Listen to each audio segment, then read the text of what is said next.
But what do you do if you're a eugenicist and you're like, well, that's really cool. I got rid of all those bad Europeans and some people that are coming from other places. And how about people who are already in the United States that we think aren't exactly desirable? What do we do about them? How do we stop them from reproducing? Well, that's more complicated. So what you do is you have a law crafted by Harry Laughlin, a guy who testified before Congress about the immigration laws as those were being passed. And this law will provide for the sexual sterilization of inmates of institutions supported by the state, people who are afflicted with hereditary insanity of imbecility, because imbecility was a thing, right? So essentially they're not the smartest. So you might say to yourself, doesn't that violate the 14th Amendment if you kind of pick and choose people? And can't they say, hey guys, no, I don't want to be sterilized and you're treating me differently than you're treating other Americans? Well, true. That that might be an issue. So what you need to do is you need to have a test case that will go all the way up to the Supreme Court, have the Supreme Court decide this issue, if you can actually target certain people for sterilization, and then the question will be decided. This is very similar to what happened with Plessy v. Ferguson. You remember that Homer Plessy and the rail companies, they wanted to have the Supreme Court say that the separate but equal thing, though actually the Supreme Court comes up with the separate but equal doctrine, but they wanted the Supreme Court to say you couldn't treat black people separately, like as a different class than other Americans. So they wanted to overturn segregation in the United States completely by having the Supreme Court knock down laws in Louisiana. So what ended up happening is the Supreme Court held up those laws and gave birth to Jim Crow. So Harry Laughlin is going to be thinking, well, if I have a test case and they protect my right in Virginia to sterilize certain people, then cool, yay, huzzah, we can do this all over the place. Okay, so that's kind of the thinking. So what he does is he needs someone to target for sterilization, and the person he's going to target is named Carrie Buck, and the court case that is going to be created is going to be called Buck v. Bell. Now, who is Carrie Buck? Carrie Buck was poor. She was white. She was the daughter of a woman who had been abandoned by her husband and thereby had at times engaged in prostitution, who had not been considered especially clever. And at some point, poor Carrie Buck, she's going to go and live with a foster family. And this family is going to take her out of school at some point, so she can help work around the house. And you don't need to worry about reading and writing and history and all that when you're cleaning up. And they had a relative come and visit, and unfortunately this relative rapes Carrie, and Carrie becomes pregnant. So of course it was Carrie's fault, they say, to protect their relative. And Carrie, poor Carrie, is going to get institutionalized at the State Colony of Epileptics and the Feeble-Minded, where her mother has already been shunted off to. So Carrie and her mother will be institutionalized because they are just not smart enough or morally capable enough or something to be out with the general population.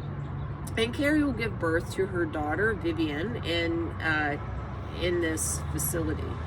So Harry Laughlin is going to say, well, Carrie really shouldn't be making more babies. so she should be sterilized. And he will set up a situation in which Carrie can go and challenge this in court, right? He will actually provide her with a lawyer who is a eugenicist, but a lawyer to defend her so that she doesn't get sterilized. Now, you want the lawyer to lose each time because you need to be able to appeal the rulings until you get all the way to the Supreme Court, because the Supreme Court is an appellate court, right? So you've got to, you don't just start there. Well, poor Carrie keeps losing. I don't think the girl really knows what's going on, and it gets all the way up to the Supreme Court. Now, don't worry. We've got some really important justices on the Supreme Court at this time. Some people that are giants in jurisprudence. Our Chief Justice will be familiar to you. That will be William Howard Taft, who had been one of our progressive era presidents. And then you've got some other famous judges. Louis Brandeis, the first Jewish Supreme Court justice appointed by Woodrow Wilson. You've heard that name before. And also a guy who's going to be known for defending people's rights, and is just known for that. So I'm sure he's going to be in Carrie's corner. We've got Oliver Wendell Holmes, giant in jurisprudence. And what the question before the court at that time will be, could the state sterilize Carrie, or is that a violation somehow of the 14th Amendment? So what do you think the court is going to say? In the majority opinion, written by Oliver Wendell Holmes, we see, I'm going to read you just a little paragraph, okay? So, we have seen more than once that the public welfare may call upon the best citizens for their lives. That's like for things like the draft, right? If you draft young men, some of the best people. It would be strange if it could not call upon those who already sap the strength of the state for these lesser sacrifices, just cutting of your fallopian tubes, often not felt to be a sacrifice by those concerned, to prevent our being swamped with incompetence. We don't want a lot of incompetent citizens, right?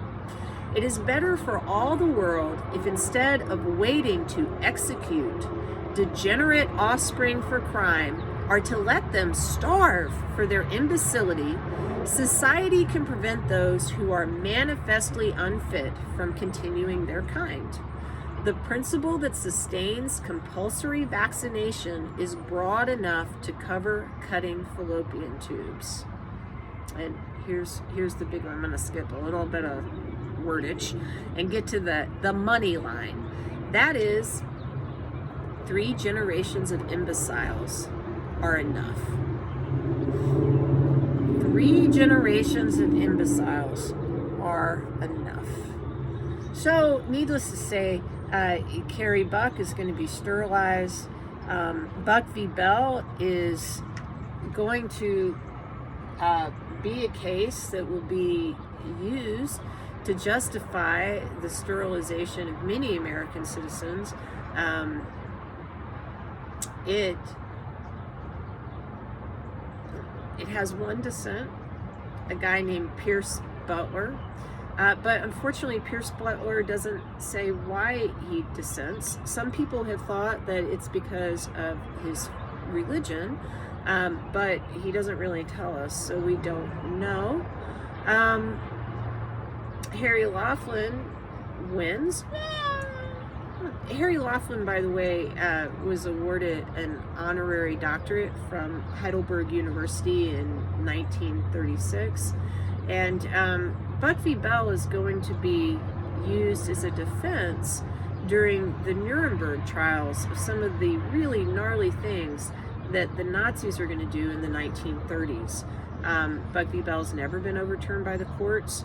And we actually had eugenics boards through the 1980s in the United States. I think the last one existed in Oregon, though, you know, you can do the Google to check me on that, right?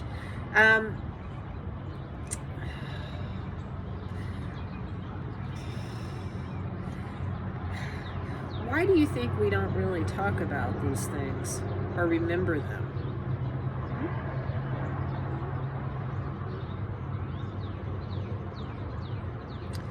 You know, I always tell you history is complicated.